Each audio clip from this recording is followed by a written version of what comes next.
राधे कृष्ण मेरे प्रियजनों। मैं प्रियंका तिवारी भारतीय ग्रंथ सार में आप सबका स्वागत करती हूँ। दोस्तों, क्या आप जानते हैं गरुड़ पुराण क्या है? गरुड़ पुराण मृत्यु और मृत्यु के बाद हमारी आत्मा के बारे में क्या बताता है? स्वर्ग और नर्क के बारे में क्या बताता है?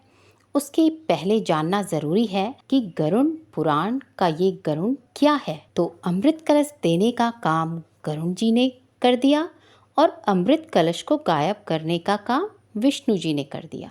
इसलिए सर्प कभी अमर नहीं हो पाया। अमृत कलश अपनी जगह पर पहुंच गया और गरुड़ बन गए विष्णु जी के वाहन और विनीता हो गई सारे दासित्व से मुक्त। यहाँ से शुरू होती है गरुड़ पुराण की कहानी। तो चलिए शुरू करते हैं इस कहानी को।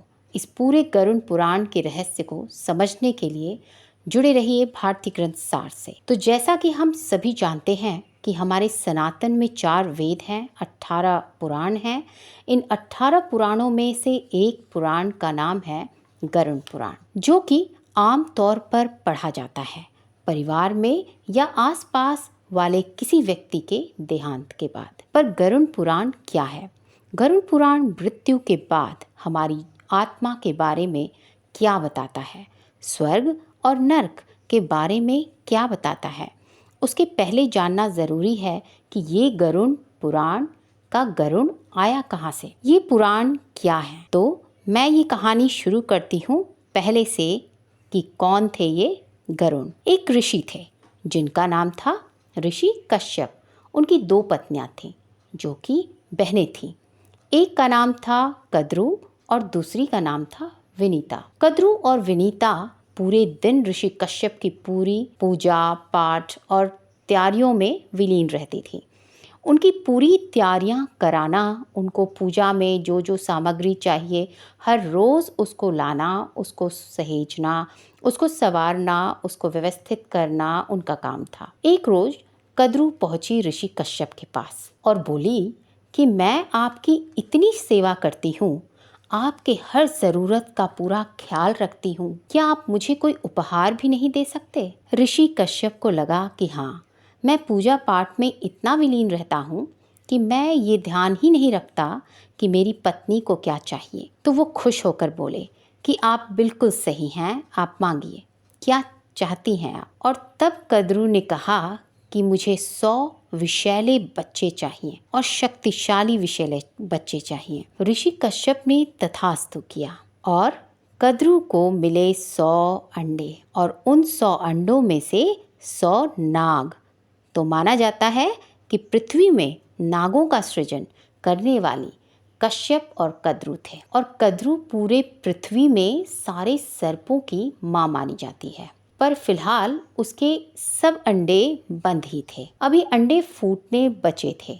अभी उसमें से अलग अलग तरीके के नाग, विषैले और शक्तिशाली नाग निकलने बचे थे। पर जब ये बात पता चली विनीता को, उनकी बहन को, और विनीता को लगा कि अगर कद्रू को एक उपहार मिला है तो मुझे भी मिलना चाहिए और कद्रू से बेहतर उपहार मिलना चाहिए। विनीता गई ऋषि कश्यप के पास और बोली कि अगर आपने कद्रू को एक उपहार दिया तो मुझे भी दीजिए।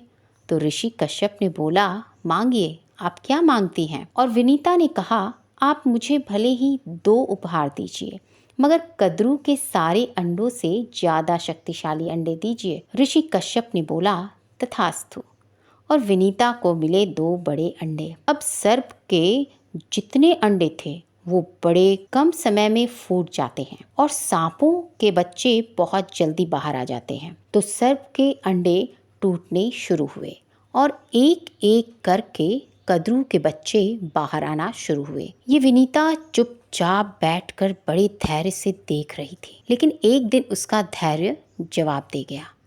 उसका धैर्य टूटा और धैर्य के टूटने के साथ उसने 2 में से 1 अंडा तोड़ दिया, ये सोच के कि इसमें से शायद अंडे के अंदर जो भी चीज़ है मेरे लिए वो तैयार हो चुकी होगी। जहाँ धैर्य टूटा वहाँ साथ में टूटा एक अंडा और अंडे में से एक अर्धविकसित शरीर निकला। अर्धविकसित यानी आधा अधूरा। तो उसका ऊपर से कमर तक का शरीर तैयार था, लेकिन उसके पैर तैयार होने बचे थे। ये हवा में ऊपर उठा। बहुत नाराज स्वर में उसने कहा कि ये क्या किया माते आपने, अब मैं तो यहाँ नहीं रुक सकता, मुझे तो यहाँ से जाना पड़ेगा। तो जब तक दूसरा अंडा ना फूटे धैर्य का बांध रोके रखिएगा। विनीता बड़े ही सब्र से उस अंडे के फूटने का इंतजार करने लगी। जब दूसरा अंडा फूटा तब तक कद्रू के सारे सांप बहुत बड़े हो गए थे। कद्रू शक्तिशाली हो गई थी, विनीता हो गई थी कमजोर, क्योंकि एक अंडा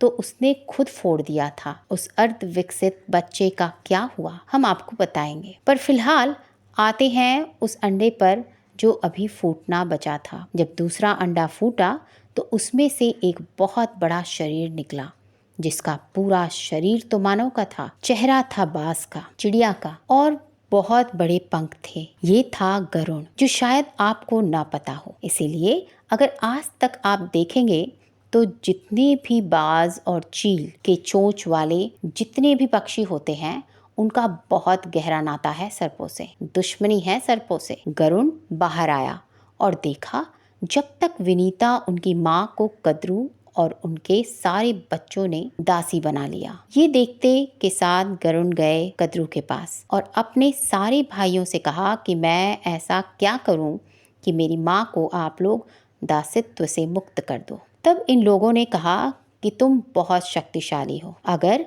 तुम सच में चाहते हो कि तुम्हारी माँ हमारे दासित्व से मुक्त हो जाए तो हमको अमृत कलश लाके दो। गरुड़ कुछ भी करने को तैयार थे अपनी माँ को आजाद करने के लिए। अब गरुड़ उड़ गए स्वर्ग की तरफ। गरुड़ इतने शक्तिशाली थे कि जब वे स्वर्ग पहुँचे, इंद्रलोक पहुँचे, सारे देवों को हरा दिया और अमृत कलश उठा के वापस आने की चेष्टा करने लग गए। ये बात विष्णु जी के पास पहुँची।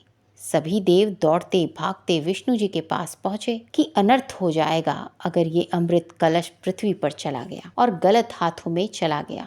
गरुड़ अभी हवा में ही थे कि उनके हाथ में जो कलश था, जब अचानक से विष्णु देव प्रकट हुए और गरुड़ देव और विष्णु दोनों के बीच में हुआ युद्ध। गरुड़ इतने शक्तिशाली थे कि वे विष्णु से भी लड़ गए थे और विष्णु जी चाहकर भी गरुड़ जी को हरा नहीं पा रहे थे, न हार रहे थे न हरा पा रहे। पर इस पूरे युद्ध के दौरान विष्णु जी को एक चीज समझ में आई कि गरुड़ जिसके हाथ में अमृत कलश है, वो अपने हाथ में अमृत कलश रखने के बावजूद भी उसको खोल के अमृत चख नहीं रहे हैं, सिर्फ पकड़ा हुआ है। तो विष्णु जी रुक गए।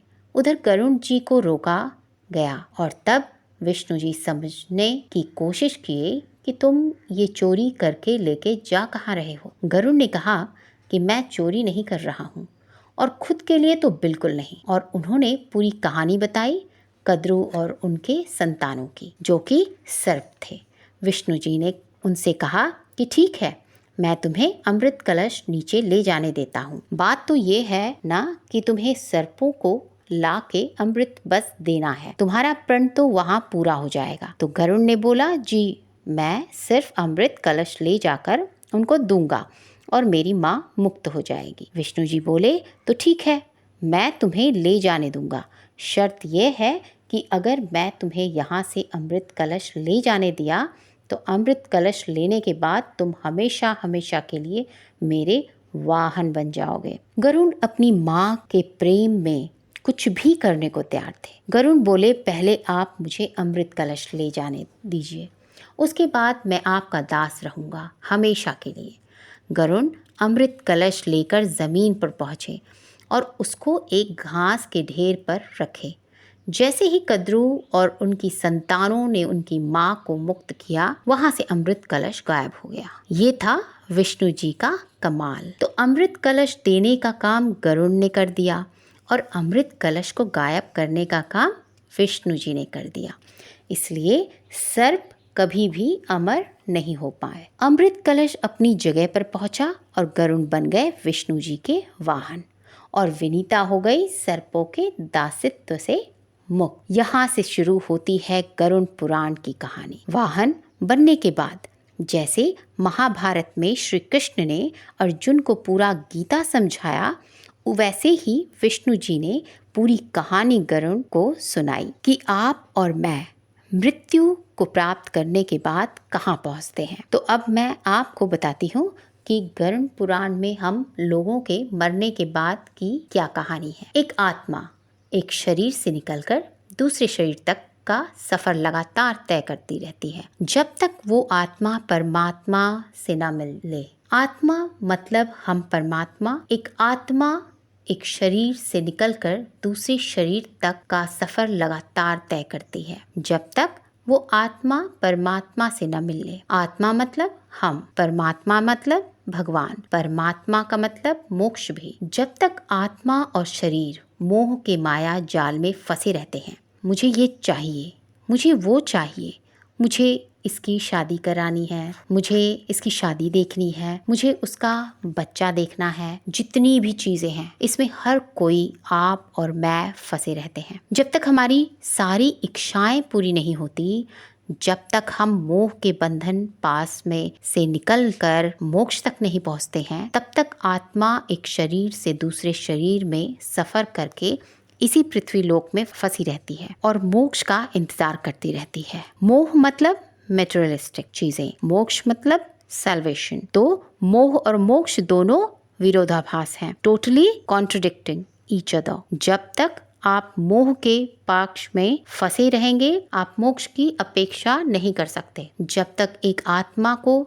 ये बात पूरी तरह से समझ में नहीं आती है, तब तक वो आत्मा एक शरीर से दूसरे शरीर सफर करती रहती है। अब तो हम बार बार बोल रहे हैं, एक शरीर से दूसरे शरीर, उस बीच में क्या होता है, कैसे एक शरीर की मृत्यु होती है।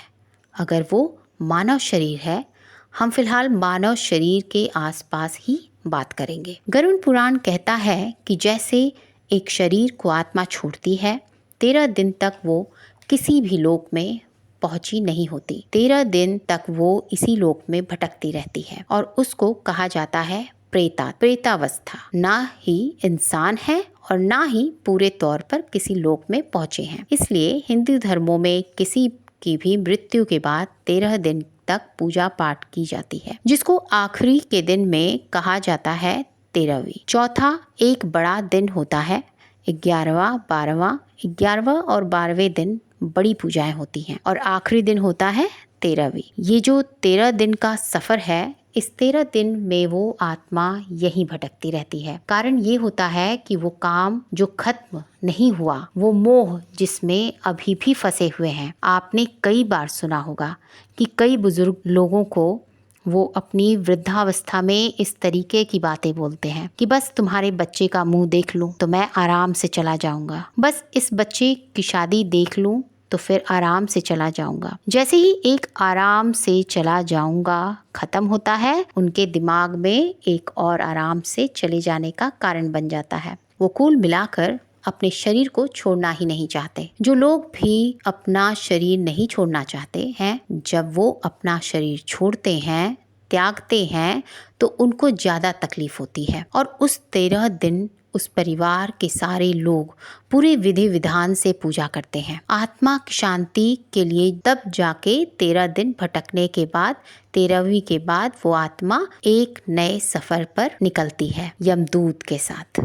जहाँ जाने के लिए, यमलोक जाने के लिए कितने समय का सफर है?